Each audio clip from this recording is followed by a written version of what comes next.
দুর্বল ৫ ব্যাংক একীভূত হওয়ার পর সরকার দেয়া টাকায় মেটানো যাবে গ্রাহকের চাহিদা, ফলে ফিরে আসবে হারানো আস্থা, এমনটা মনে করে কেন্দ্রীয় ব্যাংক। মুখপাত্র জানান, ব্রিজ ব্যাংক স্থাপনের বছর দুয়েকের মধ্যেই স্বাভাবিক হবে পুরো পরিস্থিতি। যদিও শিগগিরই চাহিদা অনুযায়ী অর্থ উত্তোলনের নিশ্চয়তা নিয়ে সন্দিহান গ্রাহকরা।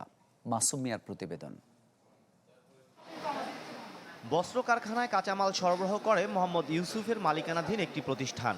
২ বছর আগে ফার্স্ট সিকিউরিটি ইসলামী ব্যাংক থেকে ঋণপত্রের মাধ্যমে সম্পন্ন হয় তার লেনদেন। কিন্তু ১.৫ বছর আগে ঋণপত্রটির অনুমোদন হলেও এখনও অর্থ উত্তোলন করতে পারছেন না তিনি। যদিও আশার আলো দেখছেন ৫ দুর্বল ব্যাংক একীভূত করার খবরে। প্রতিদিন এই ব্যাংকে আসি, কিন্তু এখনো পর্যন্ত কোনো সমস্যার সমাধান করতে পারিনি।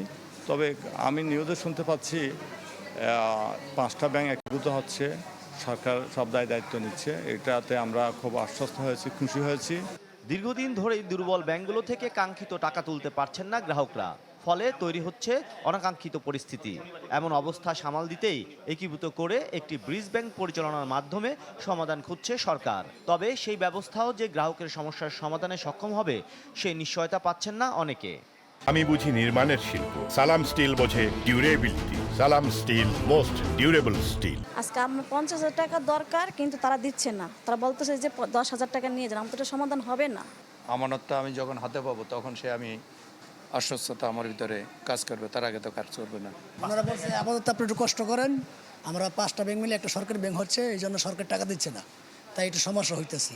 আমরা ইনশাল্লাহ ডিসেম্বরে সব ক্লিয়ার করে দিব।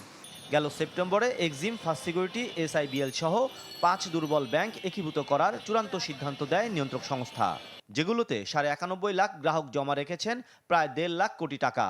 এর মধ্যে ১/৩ ব্যক্তি আমানতকারীদের, যাদের সর্বোচ্চ ২ লাখ টাকা পর্যন্ত বিমাকৃত অর্থ ফেরত পাবেন, আর ২ লাখের বেশি আমানত ফেরত পাবেন ধাপে ধাপে। সবগুলো অ্যাড্রেস করতে ন্যূনতম ২টা বছর লাগবে, এরকম ধারণা নিয়ে আগাচ্ছি। আর আমানতকারীদের উদ্দেশ্যে বলবো যে ২ বছর পর মার্জার সুসম্পন্ন হওয়ার পরে আমানতকারীদের চেকের বিপরীতে টাকা পাবেন তারা, এই ধরনের দুশ্চিন্তার কোনো কারণ নেই। আমানতকারীরা নিয়মিতভাবে টাকা পাবেন, কারণ আমরা কিছুটা সরকারের কাছ থেকে আর্থিক সহায়তা পাবো, মূলত আমানতকারীদেরকে অ্যাড্রেস করার জন্য।